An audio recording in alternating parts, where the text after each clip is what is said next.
ನಾವು ನಿಜವಾದ ಸ್ವಾತಂತ್ರ್ಯರ 70ರಿಗೂ ಹೆಚ್ಚು ವರ್ಷಗಳ ಹಿಂದೆ ನಮ್ಮ ದೇಶ ದಾಸ್ಯದಿಂದ ಹೊರಬಂದು ಸ್ವಾತಂತ್ರ್ಯ ಪಡೆದಿತ್ತು.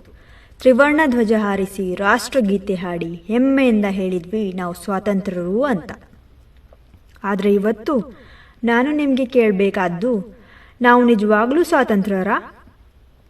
ಸ್ವಾತಂತ್ರ್ಯ ಅಂದರೆ ಸೀಮೆಗಳು, ಸರ್ಕಾರ ಬದಲಾವಣೆ ಅಷ್ಟೇ ಅಲ್ಲ.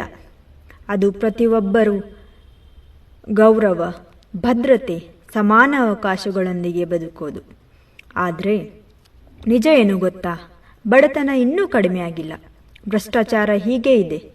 ಓದೋದು ಅಂಕೆಗಳಿಗೆ ಮಾತ್ರ ಸೀಮಿತವಾಗಿದೆ. ಚಿಕಿತ್ಸೆಯೇ ಕೆಲವರಿಗೆ ಮಾತ್ರ ಸಿಗುವ ಹಕ್ಕಾಗಿದೆ. ಯುವಕರು ಉದ್ಯೋಗಕ್ಕಾಗಿ ಊರು ಅಲಿದಾಡ್ತಾ ಇದ್ದಾರೆ. ಹಲವರು ಒತ್ತಾಯದಿಂದ ವಿದೇಶಕ್ಕೆ ಹೋಗ್ತಾರೆ. ಹೆಂಗಸರು ಇವತ್ತು ಕೂಡ ಸಂಜೆ 6 ಆದ ಮೇಲೆ ಹೊರಗೆ ಹೋಗಬೇಕಾದ್ರೆ ಹಿಂಜರಿತಾರೆ. ಜಾತಿ, ಧರ್ಮ, ಭಾಷೆ ಈ ಗೋಡೆಗಳು ಇಂದು ನಮ್ಮನ್ನು ಬೇರ್ಪಡಿಸ್ತಾ ಇವೆ. ಮತ್ತೊಂದು ಮನಸ್ಸಿನ ಸ್ವಾತಂತ್ರ್ಯ. ನಾವು ನಿಜವಾಗ್ಲೂ ಬಾಯ್ಬಿಟ್ಟು ಮಾತಾಡಬಹುದಾ? ತಪ್ಪನ್ನು ಪ್ರಶ್ನಿಸಬಹುದಾ? ಇಲ್ಲ ಅಂದರೆ ಒಂದು ದಾಸ್ಯವನ್ನು ಇನ್ನೊಂದರ ಜೊತೆ ಬದಲಿಸಿಕೊಂಡಿದ್ವಾ? ಆಗಸ್ಟ್ 15 ಅಂದರೆ ಒಂದು ದಿನ ಮಾತ್ರ ಅಲ್ಲ, 1947ರ ಆ ತ್ಯಾಗಗಳು ನೆನಪು.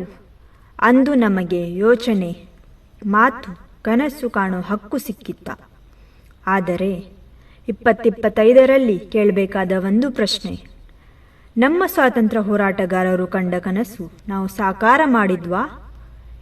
ಇನ್ನು ರೈತರ ಹೋರಾಟ, ಪರಿಸರ ಸಮಸ್ಯೆ, ತಂತ್ರಜ್ಞಾನ ಮುಂದೆ ಓಡ್ತಾ ಮನುಷ್ಯತ್ವ ಹಿಂದುಗಡೆ ಹೋಗ್ತಾ ಇದೆ.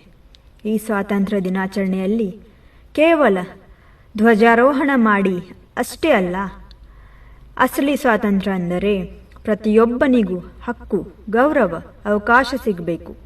ಇವತ್ತಿನ ನಿಜವಾದ ಹೋರಾಟ ಭ್ರಷ್ಟಾಚಾರ, ಅಸಮಾನತೆ, ಸುಳ್ಳು ಸುದ್ದಿಗಳು, ಪರಿಸರ ಹಾಳಾಗೋದು. ಆದ್ದರಿಂದ ಈ ಆಗಸ್ಟ್ 15ಕ್ಕೆ ಕೇವಲ ಹ್ಯಾಪಿ ಇಂಡಿಪೆಂಡೆನ್ಸ್ ಡೇ ಅಂತ ಹೇಳಿ ಮುಂದೆ ಹೋಗಬೇಡಿ. ಒಂದು ಹೆಜ್ಜೆ ಹಾಕಿ, ಯಾರಿಗಾದರೂ ಸಹಾಯ ಮಾಡಿ, ಸತ್ಯದ ಪರ ನಿಲ್ಲಿ, ಪರಿಸರದ ಕಾಳಜಿ ತಗೊಳ್ಳಿ. ನಿಮ್ಮ ಹಳ್ಳಿ ಅಥವಾ ಊರಲ್ಲಿ ಒಂದು ಬದಲಾವಣೆ ತಂದುಕೊಡಿ. ಒಂದು ದೇಶ ಮುಂದಕ್ಕೆ ಹೋಗೋದು ನಾವು ಸ್ವಾತಂತ್ರ್ಯವನ್ನು ಆಚರಿಸುವಾಗ ಮಾತ್ರ ಅಲ್ಲ, ಅದಕ್ಕೆ ಜವಾಬ್ದಾರಿ ಹೊತ್ತುಕೊಳ್ಳುವಾಗ. ಆದ್ದರಿಂದ ನಾನು ಮತ್ತೆ ಕೇಳ್ತೇನೆ, ನಾವು ನಿಜವಾಗ್ಲೂ ಸ್ವಾತಂತ್ರ್ಯರ? ಅಥವಾ ಅಸಲಿ ಸ್ವಾತಂತ್ರ್ಯ ಇನ್ನೂ ನಮ್ಮನ್ನು ಕರೀತಾ ಇದೆಯಾ?